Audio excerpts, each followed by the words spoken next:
Hi guys welcome to my YouTube channel. ఒక్కసారి ఈ protein rich healthy paneer bhurji try చేయండి. మీరు ఫ్యాన్ అయిపోతారు.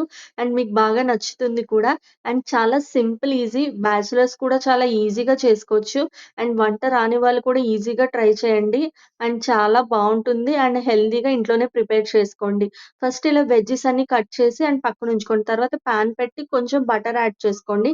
అండ్ బటర్ హీట్ అయిన తర్వాత జీరా యాడ్ చేసుకోండి. జీరా యాడ్ చేసిన తర్వాత జీరా ఫ్రై అవ్వాలి. అండ్ జీరా 1 ఆర్ హాఫ్ టీ స్పూన్ సరిపోతుంది. హాఫ్ టీ స్పూన్ జీరా యాడ్ చేసుకొని అండ్ జీరాని ఫ్రై చేసుకోండి. జీరా ఫ్రై అయిన తర్వాత ఆనియన్స్ యాడ్ చేసుకోండి. సన్నగా చాప్ చేసిన ఆనియన్స్. అండ్ ఆనియన్స్ వేసిన తర్వాత కరివేపాకు అండ్ 1 పచ్చిమిర్చి వేసుకోండి. ఆనియన్స్ అనేవి పింకిష్ కలర్ వచ్చేంత వరకు ఫ్రై చేసుకోండి. అండ్ బాగా ఫ్రై అవ్వక్కర్లేదు. పింకిష్ కలర్ వచ్చేంత వరకు ఫ్రై అయితే చాలు. సో, కొంచెం టర్మరిక్ యాడ్ చేసుకోండి. లైట్‌గా సరిపోతుంది. అండ్ లైట్‌గా టర్మరిక్ యాడ్ చేసిన తర్వాత మూత పెట్టేసి ఒక 2 మినిట్స్ కుక్ అవ్వనివ్వండి. అండ్ ఆనియన్స్ అనేవి ఇలా మెత్తపడతాయి. అండ్ తర్వాత 1 టమాటో యాడ్ చేసుకోండి. అండ్ టమాటో బాగా మెత్తపడేంత వరకు కుక్ చేసుకోండి. టమాటో 1 సరిపోతుంది. మీకు ఇంకా టమాటో ఉంటే ఎక్కువ ఇష్టం అనుకుంటే ఒక 2 యాడ్ చేసుకోండి. టేస్ట్ బావుంటుంది. అండ్ క్యాప్సికమ్ గూడా వేసుకోండి. Green capsicum. క్యాప్సికమ్ వేయడం వల్ల టేస్ట్ అనేది చాలా బావుంటుంది.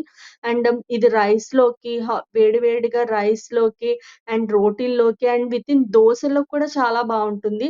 ఒక్కసారి ట్రై చేయండి. And 1 teaspoon salt and 1 teaspoon chilli powder, 1 teaspoon garam masala కూడా వేసుకోండి. మషాలాలనేవి బాగా ఫ్రై అవ్వాలి. అండ్ మసాలా ఫ్రై అవ్వకపోతే మీకు కర్రీ అనేది టేస్ట్ అంత బాగోదు. సో, మసాలాలు ఫ్రై అవ్వనివ్వండి. అండ్ కొంచెం వాటర్ యాడ్ చేసుకోండి. కొంచెం సరిపోతాయి. వాటర్ యాడ్ చేసి మూత పెట్టేసి ఒక 2 మినిట్స్ ఇలా కుక్ అవ్వనివ్వండి. ఇలా బాగా కుక్ అయ్యే లోపల ఇలా పన్నీర్‌ని స్మాష్ చేసి పక్కనుంచుకోండి. అండ్ బాగా మరీ చిన్న చిన్నగా స్మాష్ చేసేసుకోకండి. ఇలా కొంచెం ఎగ్ బుర్జీలాగుంటే టేస్ట్ అనేది చాలా బావుంటుంది. పన్నీర్ వేసేసుకోండి. అండ్ ఇలా బాగా మిక్స్ చేసుకొని మూత పెట్టేసి ఒక 8 మినిట్స్ కుక్ అవ్వనివ్వండి. అప్పుడు కర్రీ అనేది మసాలా అంతా పన్నీర్‌కి బాగా పట్టి టేస్ట్ అనేది చాలా బావుంటుంది.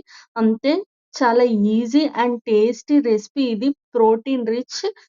ఇది ఎవరైనా ఈజీగా చేసుకోవచ్చు. మీకు నచ్చిందనే అనుకుంటున్నాను.